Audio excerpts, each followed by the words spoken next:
here we've got some metal bars and some cut pieces from those metal bars, 1/2 inch thick here, and one next to it is 1/4 inch thick, 1 inch wide both, and some more pieces cut up here. Digital tachometer here that we're going to measure the speed of this DC motor here, and we've got a couple of meters. And here I've got a battery box that's got 4 small ATV batteries in them, and right here is the box the motor came in, showing its specifications. It's designed, it is a DC motor. It's designed to operate at 24 volts, 3000 RPM, and delivers about 1/3 horsepower at that speed. Going back up here to the battery box here, what I've done is usually I just keep these in parallel, so it just delivers 12 volts. They're very small ATV batteries. But right now I've got the back one and the front one connected in series, so I can get 24 volts to run this particular motor at its designated power input. So let's get started here. One final piece to the puzzle that makes this quite unique, and it's what my friend has termed the Stargate, and it looks like this. Pretty simple, huh? All it is it's 1/8 inch aluminum here and here, plates cut in this shape, and these are thick plastic spacers and brass screws to hold it all together. That's it. It's actually a retainer. The inside diameter here is exactly relative to the diameter of the casing of the motor. Okay, first of all, we'll show you how it runs with its design power input. And on the meter, the voltmeter right now, you can see that it's 25.19 volts. 0 amps right now because we haven't started the motor. We just haven't made the connection, but I will do that and show you what that draws. It's got a lot of torque, so I need to hold it. Okay, there we go. You can see that it's drawing, okay, what's it drawing? It's drawing 0.598. It's dropping down because these batteries are really pulling down. They're not very charged. But usually it's about 0.6 amps. It's running at, let's take a look here. See if you can, I don't know if you can see this. I may have to adjust this a little bit. 3,300, I don't know if that shows up, 3,374 RPM.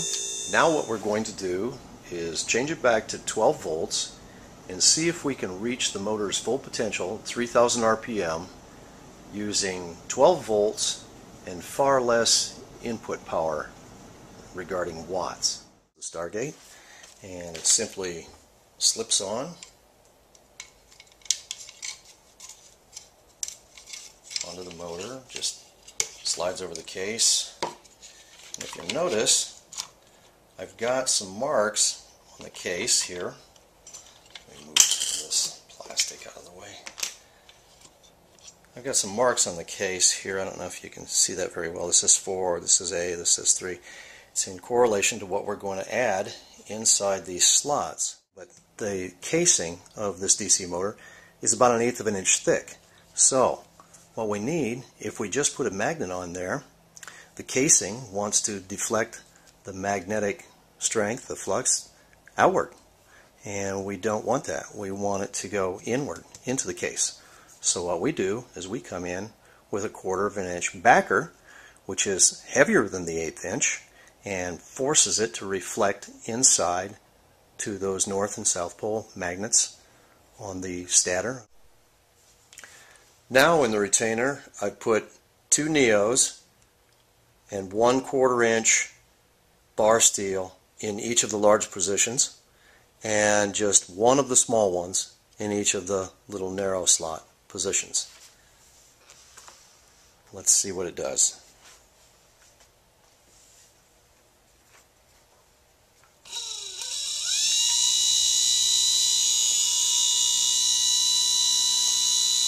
check the RPM, 3720, 26, 3730. So it's gaining 3730 at least. Power. The draw is 12.21 volts and 1 amp. On the motor with the Stargate retainer, we've got 2 of the bar magnets in each of the 4 positions, and we've got 8 of the little narrow ones in each of their 4 positions. Let's turn it on. Let's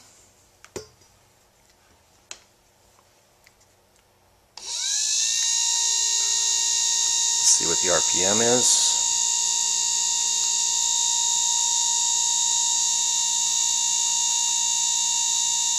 Get it on there. 3,500, roughly 3,500 RPM. Goes up and down a little bit. It's drawing 12.34 volts at 1 amp. Now at this point, you would think that if you just added 2 more of these Neo bar magnets to each of the 4 locations for them and filled the stator retainer up, 8 in the position of the small ones and all the way around, and 4 in those positions, that you might double the RPM from where we were just at 3,500 in this condition to, say, perhaps 7,000 RPM. That's where you would be totally wrong, because what it actually does is it quadruples the speed and gets close to 15,000 RPM. Now this little motor isn't going to run for very long at 15,000 RPM. It's not designed to go but anything but around 3,000 RPM. And the fact that there are no ball bearings on the shaft on either end, just those sleeve bearings, that's where your heat would come in. Because remember, at 3,500 RPM, we were only drawing 12 watts. And at 33 or 3,400 RPM initially, without an enhanced stator magnetic field, that we were drawing 15 watts. So now we're drawing 3 watts less of power and getting a little higher RPM out of this motor with the enhanced field. Now that's at 12 volts. You load this up fully and operate it with the 24 volts, this little motor wants to hit close to 30,000 RPM. Now, it can run that fast, but only for a few minutes before it just seizes up just from the heat of this. Because remember, it's still going to draw less power with the enhanced field than it would with raw power coming in. So it's a pretty amazing thing. Okay, here's the final demonstration. We're starting with 12.28 volts on the voltmeter, and the Stargate motor has all 4 of the large bar magnets in place, all in the 4 different locations all the way around, and the 8 small ones in place. So we've got maximum magnetic interaction with the stator field inside, and I've got the digital tach set up to show you what the RPM is. Can't run this for long because I know it'd blow this motor because it just goes crazy. It's just so powerful. But here it goes. So just keep an eye on the tach here, and I'll give it some power. 7,000, 8,000, 9,000, 10,000. Oops, I gotta shut it down because it wants to go to 15,000 RPM. Yes, it is spinning. And remember, we're talking about a motor that's only designed to operate at 3,000 RPM.